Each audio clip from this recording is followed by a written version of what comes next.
Part 2, Chapter 16 of 20,000 Leagues Under the Sea, an underwater tour of the world by Jules Verne. Recording by Michelle Fry, Baton Rouge, Louisiana. Chapter 16, Shortage of Air. Consequently, above, below, and around the Nautilus, there were impenetrable frozen walls. We were the Ice Bank's prisoners.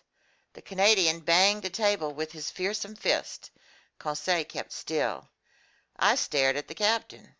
His face had resumed its usual emotionlessness. He crossed his arms. He pondered. The Nautilus did not stir. The captain then broke into speech. "Gentlemen," he said in a calm voice, "there are two ways of dying under the conditions in which we're placed." This inexplicable individual acted like a mathematics professor working out a problem for his pupils. "The first way," he went on, "is death by crushing. The second is death by asphyxiation.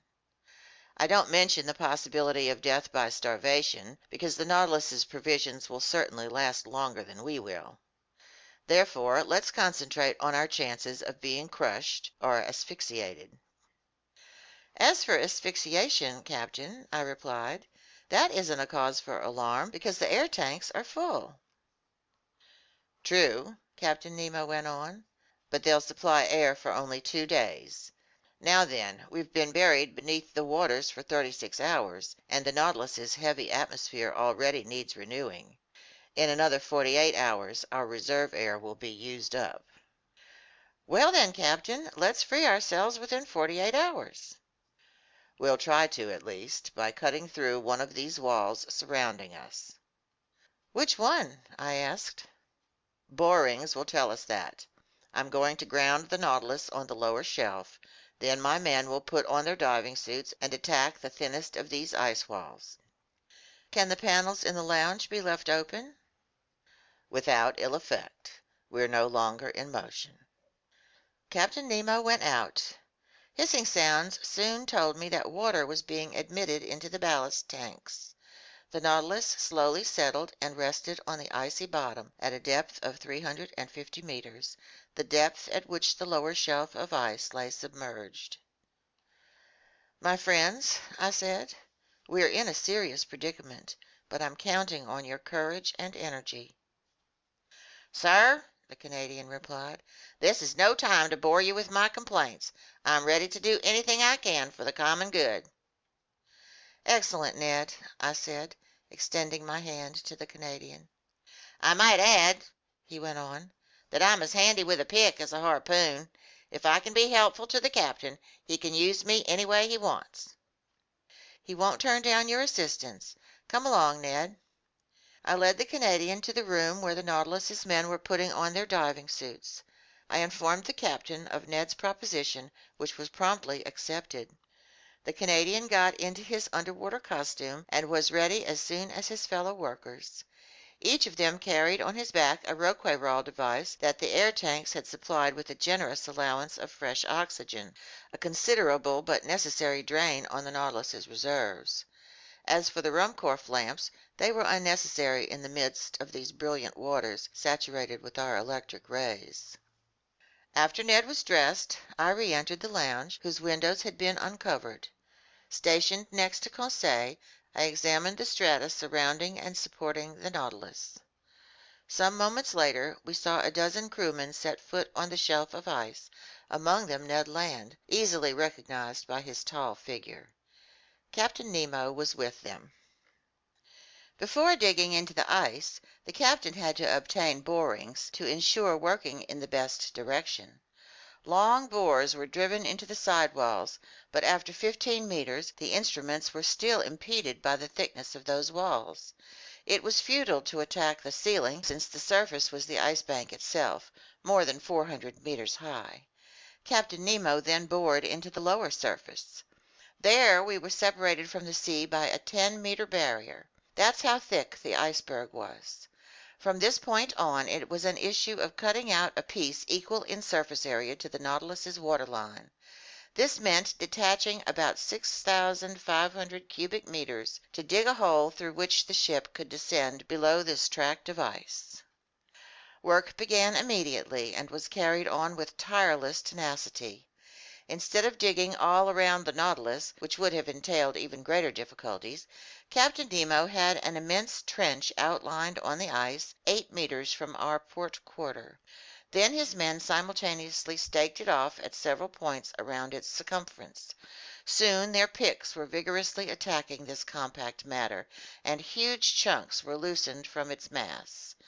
These chunks weighed less than water, and by an unusual effect of specific gravity, each chunk took wing, as it were, to the roof of the tunnel, which thickened above by as much as it diminished below.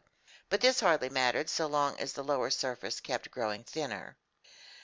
After 2 hours of energetic work, Ned Land re-entered, exhausted. He and his companions were replaced by new workmen, including Conseil and me. The Nautilus's chief officer supervised us. The water struck me as unusually cold, but I warmed up promptly while wielding my pick. My movements were quite free, although they were executed under a pressure of 30 atmospheres. After 2 hours of work, re-entering to snatch some food and rest, I found a noticeable difference between the clean elastic fluid supplied me by the Roqueral device and the Nautilus's atmosphere, which was already charged with carbon dioxide. The air hadn't been renewed in 48 hours, and its life-giving qualities were considerably weakened. Meanwhile, after 12 hours had gone by, we had removed from the outlined surface area a slice of ice only 1 meter thick, hence about 600 cubic meters. Assuming the same work would be accomplished every 12 hours, it would still take 5 nights and 4 days to see the undertaking through to completion. 5 nights and 4 days, I told my companions, and we have oxygen in the air tanks for only 2 days. Without taking into account, Ned answered, that once we're out of this damned prison, we'll still be cooped up beneath the ice bank without any possible contact with the open air. An apt remark, for who could predict the minimum time we would need to free ourselves? Before the Nautilus could return to the surface of the waves, couldn't we all die of asphyxiation? Were this ship and everyone on board doomed to perish in this tomb of ice? It was a dreadful state of affairs. But we faced it head on, each one of us determined to do his duty to the end. During the night, in line with my forecasts, a new 1 meter slice was removed from this immense socket. But in the morning, wearing my diving suit, I was crossing through the liquid mass in a temperature of -6 degrees to -7 degrees centigrade, when I noted that little by little the side walls were closing in on each other. The liquid strata farthest from the trench, not warmed by the movements of workmen and tools, were showing a tendency to solidify. In the face of this imminent new danger, what would happen to our chances for salvation? And how could we prevent this liquid medium from solidifying, then cracking the Nautilus's hull like glass? I didn't tell my 2 companions about this new danger. There was no point in dampening the energy they were putting into our arduous rescue work. But when I returned on board, I mentioned this serious complication to Captain Nemo. "I know," he told me in that calm tone the most dreadful outlook couldn't change. "It's one more danger, but I don't know any way of warding it off. Our sole chance for salvation is to work faster than the water solidifies. We've got to get there first, that's all." Get there first. By then I should have been used to this type of talk. For several hours that day I wielded my pick doggedly. The work kept me going. Besides, working meant leaving the Nautilus, which meant breathing the clean oxygen drawn from the air tanks and supplied by our equipment, which meant leaving the thin, foul air behind. Near evening 1 more meter had been dug from the trench. When I returned on board, I was well nigh asphyxiated by the carbon dioxide saturating the air. Oh, if only we had the chemical methods that would enable us to drive out this noxious gas. There was no lack of oxygen. All this water contained a considerable amount, and after it was decomposed by our powerful batteries, this life-giving elastic fluid could have been restored to us. I had thought it all out, but to no avail because the carbon dioxide produced by our breathing permeated every part of the ship. To absorb it, we would need to fill containers with potassium hydroxide and shake them continually. But this substance was missing on board, and nothing else could replace it. That evening Captain Nemo was forced to open the spigots of his air tanks and shoot a few spouts of fresh oxygen through the Nautilus's interior. Without this precaution we wouldn't have awakened the following morning. The next day, March 26, I returned to my miner's trade, working to remove the fifth meter. The Ice Bank's side walls and underbelly had visibly thickened. Obviously, they would come together before the Nautilus could break free. For an instant I was gripped by despair. My pick nearly slipped from my hands. What was the point of this digging if I was to die smothered and crushed by this water turning to stone, a torture undreamed of by even the wildest savages? I felt like I was lying in the jaws of a fearsome monster, jaws irresistibly closing. Supervising our work, working himself, Captain Nemo passed near me just then. I touched him with my hand and pointed to the walls of our prison. The starboard wall had moved forward to a point less than 4 meters from the Nautilus's hull. The captain understood and gave me a signal to follow him. We returned on board. My diving suit removed, I went with him to the lounge.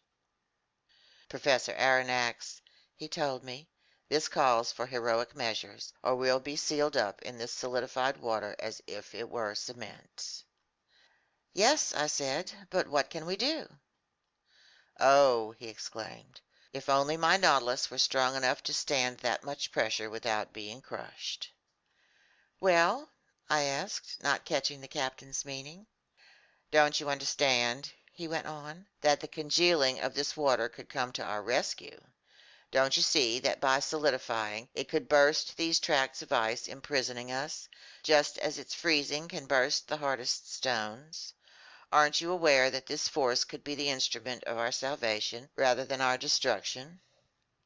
"Yes, Captain, maybe so. But whatever resistance to crushing the Nautilus may have, it still couldn't stand such dreadful pressures, and it would be squashed as flat as a piece of sheet iron." "I know it, sir. So we can't rely on nature to rescue us, only our own efforts. We must counteract this solidification. We must hold it in check. Not only are the side walls closing in, but there aren't 10 feet of water ahead or astern of the Nautilus. All around us this freeze is gaining fast." "How long," I asked, "will the oxygen in the air tanks enable us to breathe on board?" The captain looked me straight in the eye. "After tomorrow," he said, "the air tanks will be empty." I broke out in a cold sweat. But why should I have been startled by this reply? On March 22 the Nautilus had dived under the open waters at the pole. It was now the 26th. We had lived off the ship's stores for 5 days, and all remaining breathable air had to be saved for the workmen. Even today, as I write these lines, my sensations are so intense that an involuntary terror sweeps over me, and my lungs still seem short of air. Meanwhile, motionless and silent, Captain Nemo stood lost in thought. An idea visibly crossed his mind, but he seemed to brush it aside. He told himself no. At last these words escaped his lips. "Boiling water," he muttered. "Boiling water!" I exclaimed. "Yes, sir. We're shut up in a relatively confined area. If the Nautilus's pumps continually injected streams of boiling water into this space, wouldn't that raise its temperature and delay its freezing?" "It's worth trying," I said resolutely. "So let's try it, Professor." By then the thermometer gave -7° outside. Captain Nemo led me to the galley, where a huge distilling mechanism was at work, supplying drinking water via evaporation. The mechanism was loaded with water, and the full electric heat of our batteries was thrown into coils awash in liquid. In a few minutes the water reached 100°C. It was sent to the pumps, while new water replaced it in the process. The heat generated by our batteries was so intense that after simply going through the mechanism, Water drawn cold from the sea arrived boiling hot at the body of the pump. The steaming water was injected into the icy water outside, and after 3 hours had passed, the thermometer gave the exterior temperature as -6 degrees centigrade. That was 1 degree gained. 2 hours later the thermometer gave only -4 degrees. After I monitored the operation's progress, double checking it with many inspections, I told the captain, "It's working." "I think so," he answered me. "We've escaped being crushed. Now we have only asphyxiation to fear." During the night the water temperature rose to -1 degree centigrade. The injections couldn't get it to go a single degree higher, but since salt water freezes only at -2 degrees, I was finally assured that there was no danger of its solidifying. By the next day, March 27, 6 meters of ice had been torn from the socket. Only 4 meters were left to be removed. That still meant 48 hours of work. The air couldn't be renewed in the Nautilus's interior. Accordingly, that day it kept getting worse. An unbearable heaviness weighed me down. Near 3 o'clock in the afternoon, this agonizing sensation affected me to an intense degree. Yawns dislocated my jaws. My lungs were gasping in their quest for that enkindling elastic fluid required for breathing, now growing scarcer and scarcer. My mind was in a daze. I lay outstretched, strength gone, nearly unconscious. My gallant Conseil felt the same symptoms, suffered the same sufferings, yet never left my side. He held my hand, he kept encouraging me, and I even heard him mutter, "Oh, if only I didn't have to breathe, to leave more air for master." It brought tears to my eyes to hear him say these words. Since conditions inside were universally unbearable, how eagerly, how happily we put on our diving suits to take our turns working.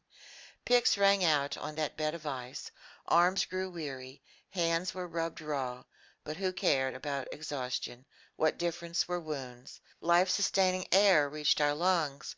We could breathe. We could breathe. And yet nobody prolonged his underwater work beyond the time allotted him. His shift over, each man surrendered to a gasping companion the air tank that would revive him. Captain Nemo set the example and was foremost in submitting to this strict discipline. When his time was up, he yielded his equipment to another and re-entered the foul air on board, always calm, unflinching, and uncomplaining. That day the usual work was accomplished with even greater energy. Over the whole surface area, only 2 meters were left to be removed. Only 2 meters separated us from the open sea, but the ship's air tanks were nearly empty. The little air that remained had to be saved for the workmen, not an atom for the Nautilus. When I returned on board, I felt half suffocated. What a night! I'm unable to depict it. Such sufferings are indescribable. The next day I was short-winded. Headaches and staggering fits of dizziness made me reel like a drunk.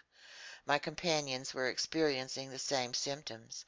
Some crewmen were at their last gasp. That day, the 6th of our imprisonment, Captain Nemo concluded that picks and mattocks were too slow to deal with the ice layer still separating us from open water, and he decided to crush this layer. The man had kept his energy and composure. He had subdued physical pain with moral strength. He could still think, plan, and act.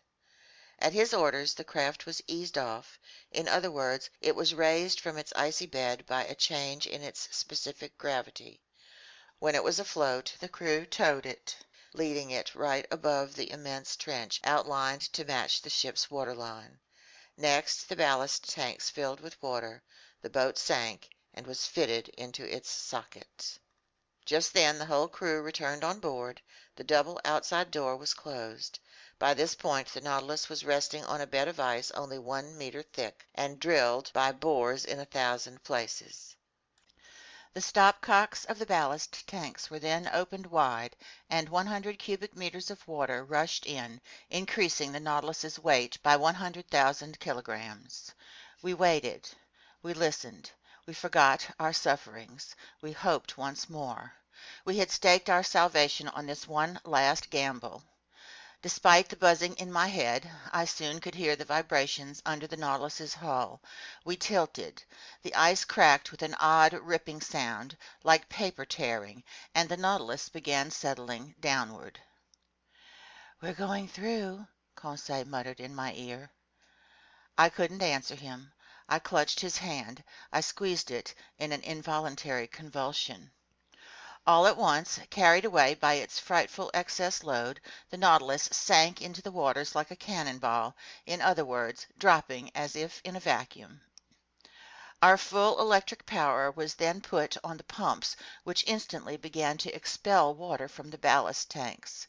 After a few minutes we had checked our fall. The pressure gauge soon indicated an ascending movement.